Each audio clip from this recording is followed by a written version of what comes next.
What is going on, everybody? My name is Gianni, and today we're doing a temperature check.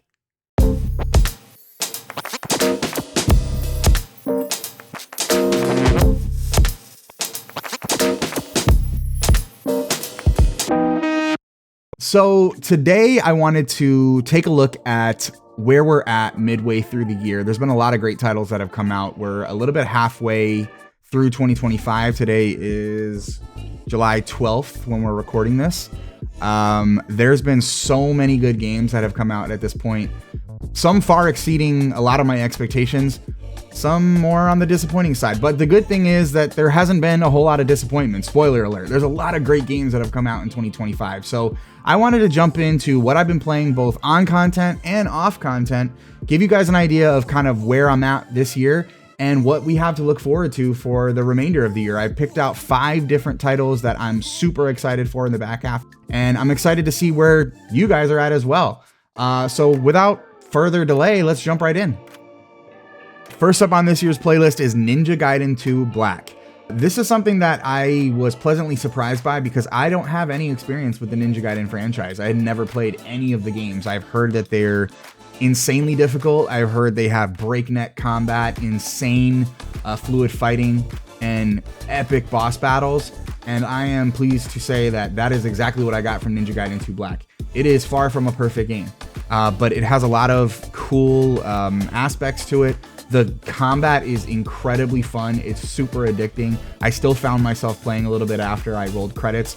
There are some really questionable plot choices along the way, but I think a lot of that has to do with, this is a game that's almost 20 years old at this point. So I'm sure some of that has to do with just the age of the title and the time that we lived in when this initially came out. I want to say it was 2008. But those are all things that I kind of anticipated, knowing that I was getting a remake of a game as old as it was. That being said, the game is still incredibly fun. I will definitely be sticking around, and I can't wait to see more. Next up, we have First Berserker Khazan. I'm going to come clean just kind of right up front. I have not rolled credits on First Berserker Khazan yet because it is one of the hardest games I've played in a very, very long time. So I bit the FromSoft Souls-like bug in the last, year and a half. And since then, it's really just been nonstop with these types of games. And I was excited to see First Berserker Khazan when it released earlier this year, starring Ben Starr. I mean, Jesus, what can you say about this guy that hasn't already been said? The combat is incredible. It's super punishing. It's brutally difficult, but it's so addicting. I love the feeling of, chipping away at your strategy and knowing like, I'm just getting that much better each time incrementally, and making that much progress, even if it seems negligible from, attempt to attempt. There's just that feeling of just like, okay, one more. I know I can get it. I know I can get it.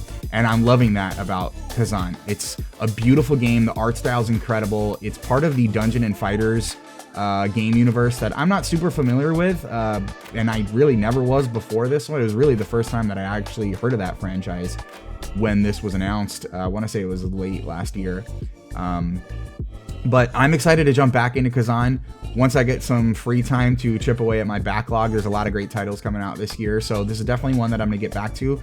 I just know it's such a time commitment, and it's also a big brain commitment as well, because it's going to take a lot of emotional fortitude for me to get through this one. But I'm excited to get back at it, and I've had a hell of a time so far. Third on the docket is Avowed from Obsidian. This is going to be a little bit of a hot take because I know that Avowed released to some pretty mixed reviews when it came out earlier this year. I loved Avowed. I will scream that from the mountaintops. This was my game of the year up until a few entries later, but I absolutely loved my time with Avowed. I thought that the combat was engaging. I thought it was fun. The exploration is second to none. There was always a reason to look around another corner, and the environments are just breathtaking. There's a very distinct art style about Avowed that I feel like I haven't really ever seen in another game. There's all these like cool like funguses and weird monsters to look at. It's a really neat story. I cannot wait for whatever Obsidian is going to be working on now moving forward. I know we have a couple titles coming out at the end of the year with Outer Worlds 2, as well as Grounded coming up here in the next week or so. I'm excited for every project that they have going forward after my time with Avowed, and hopefully, cross our fingers, we either get DLC or potentially a sequel in the works as well. All right, so next we get to, unfortunately, my first low point on the list. South of Midnight was one of my probably most anticipated games going into 2025. It had an incredible art direction. It just dripped this incredible style that I was so looking forward to. And the good thing is, it delivered on that promise. The music was great. The boss battles were probably some of my favorites since Final Fantasy 16. The voice acting was incredible. The story is where things started to get a little bit lost, because the basic premise of South of Midnight was really fun and really interesting. I just think it kind of gets lost in itself somewhere around the halfway point, and there's a lot of plot threads that just wrap up in the most baffling ways I can possibly think of. The other low point on South of Midnight would be the combat. I think that this game would have benefited from either just getting rid of it altogether, or really dialing in on increasing overworld combat encounters instead of instanced encounters, and adding some more mechanics. You kind of could have gone one way or the other with the combat in South of Midnight, and I think if it was just something that we got rid of completely or really doubled down on, it would have been an amazing part of the game, but unfortunately it just didn't hit for me. That being said, Compulsion, I cannot wait for what they have next up. They have a art direction and style about them that I think is unmatched in this industry, and I think they're fully capable of a 10 out of 10 title. This just wasn't the one. What more can I say about Expedition 33 that I haven't said in a million other places? This game is easily my game of the year so far. Is it perfect? No, but it's damn sure a masterpiece. Expedition 33 from Sandfall Interactive perfectly encapsulates the JRPGs that I loved so much when I was a child. They have so much love for the genre and so much respect for the art form that I think this is going to be one of those generational games that everybody is going to talk about for years to come. The combat is some of the most engaging and most satisfying combat I've ever played in a game. My entire 34 years. I think it perfectly blends some of the more real-time strategies of the, recent FromSoft Souls-like titles that we've grown accustomed to, along with the turn-based systems of, RPGs from my childhood. Expedition 33 is easily going to be in my top 10 games of all time, and I have a hard time figuring out if there's going to be anything else that comes out this year that's going to knock it out of its place. So this is another one that got a little bit of a mixed reception when it was first released a couple months ago. Elden Ring Nightreign is a roguelike battle royale version of Elden Ring. It's a super weird mixture of all these different genres that I didn't really think would make a whole lot of sense, but it does. I really love Elden Ring Nightreign. I know it's not everybody's cup of tea, but I'm having a hell of a time so far. I haven't rolled credits on the full suite of bosses that you're going after in the game yet. I've only taken out like 4 or 5. But I'm excited to jump back into this now that they're rolling out even harder versions of the main bosses. It's kind of one of those ones that I just kind of pick up from time to time when I got 45 minutes to an hour to kill, and I know I can get 1 or 2 runs in before I have to go do something else. It's a really fun pick up and play game that doesn't require a whole lot of attention if you want to have that bite-size FromSoft Souls-like experience that doesn't require as much of a time commitment as some of its predecessors. I'm excited to get more Elden Ring Nightreign and hopefully some more content here in the coming months. The Midnight Walk from Moonhood Studios might be one of the most beautiful games I've ever played. It has one of the most powerful messages I've ever experienced in such a simple package. The Midnight Walk is really just a getting from point A to point Z experience. It's a walking simulator, but it's so pretty. And I know it sounds cliche, but it really is about the lessons that you learn along the way and the journey that you have and the friends that you meet on the Midnight Walk. I can't sing praises of this game enough. And if I'm being honest with you too, unexpectedly, maybe one of my favorite soundtracks ever made. It's so beautiful. And, you know, the Midnight Walk wasn't perfect, kind of like Expedition 33. The game has its fair share of little nitpicks when it comes to the combat structure and some of the stealth sections I wasn't a big fan of. But other than that, this game is immaculate. I think if you have the time, which isn't a lot, it's a very small bite-sized experience. You can do it in 1 or 2 sittings. You should definitely play the Midnight Walk. With the release of the Nintendo Switch 2 on June 5th, there wasn't a whole lot of games to choose from. But Mario Kart World is probably going to be your best bet. I haven't spent a whole lot of time with Mario Kart World just yet, but the time that I have spent with it has been phenomenal. I love the new open world design structure. I love all the new random racers that you can get.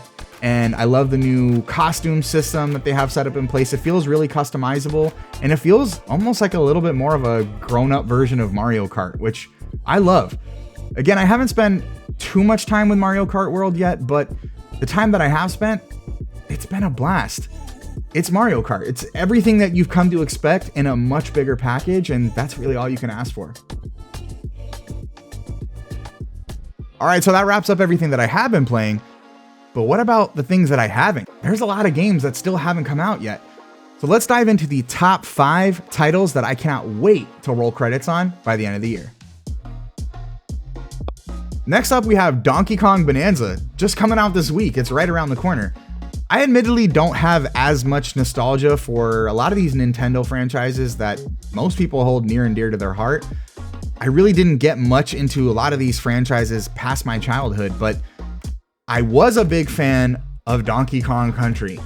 And from what I've seen of DK Bonanza so far, I think it's really capturing what was so special about those original games.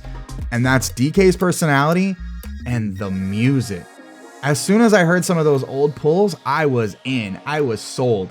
Seeing all the customization that you have at play, as well as the environmental destruction, it looks like it's just going to be a fun time to be Donkey Kong. And I cannot wait to jump in. Next up on September 5th, we have Hell Is Us from developer Rogue Factor with their first game in 10 years. This looks like a really interesting kind of mixture of genres that involves some Souls-like elements, open world exploration. It looks to be a really interesting time because Rogue Factor is touting it as really minimal hand-holding where you kind of just get dropped off into this world and you're expected to figure it out as you go. I kind of like the hands-off approach. It seems like it's going to be a really unique and interesting experience. The world looks lived in and fascinating. The characters look like a really fun time. And the combat looks really fluid and engaging. I can't wait to try this one out at the end of the year. And I think it's going to be a really good time. Next up, we have Ghosts of Yōtei releasing on October 3rd from Sucker Punch. This is the follow-up to the critically acclaimed release of Ghost of Tsushima in 2020.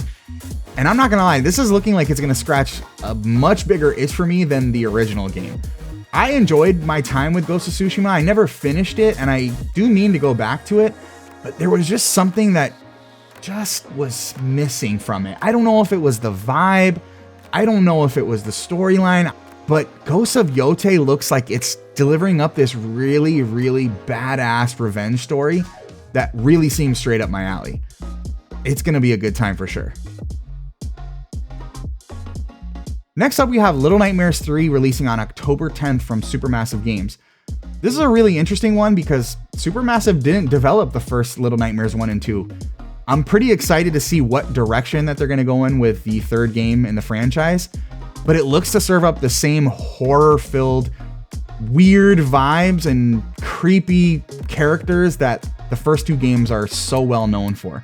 It also adds a new co-op element to the franchise that I cannot wait to try out with my friends, because I think that the Little Nightmares series as a whole is just perfect for sharing with a partner. If there's any game that can knock out Expedition 33 from my Game of the Year standings, It's going to be Reanimal. This is a game that hasn't received a release date yet, but it's supposed to come out in 2025, and it's been announced for all platforms so far, including the new Switch 2. This is a game that looks to be a ramped up version of Little Nightmares with much more mature themes, adult concepts, and way scarier atmospheres. I cannot wait for all the puzzle platforming goodness that Tarsier Studios is known for, alongside the insanely scary aura of what looks to be an incredible Game of the Year contender in Reanimal. All right, so that about does it. 10 of the titles that I've been playing this year alongside my 5 most anticipated games for the remainder of 2025. And here's the thing, there's a lot of really good games coming out for the rest of the year, so I'm sure I'm missing a lot, but I really just wanted to dive into the most exciting ones for me. But what about you? What are you most excited about? Make sure you drop a comment down below, and also make sure you like and subscribe here on YouTube, TikTok, Twitch, Instagram, Blue Sky, Threads, anywhere that you're at, I'm there too. So make sure you give me a follow and a sub, and we'll see you on the next one.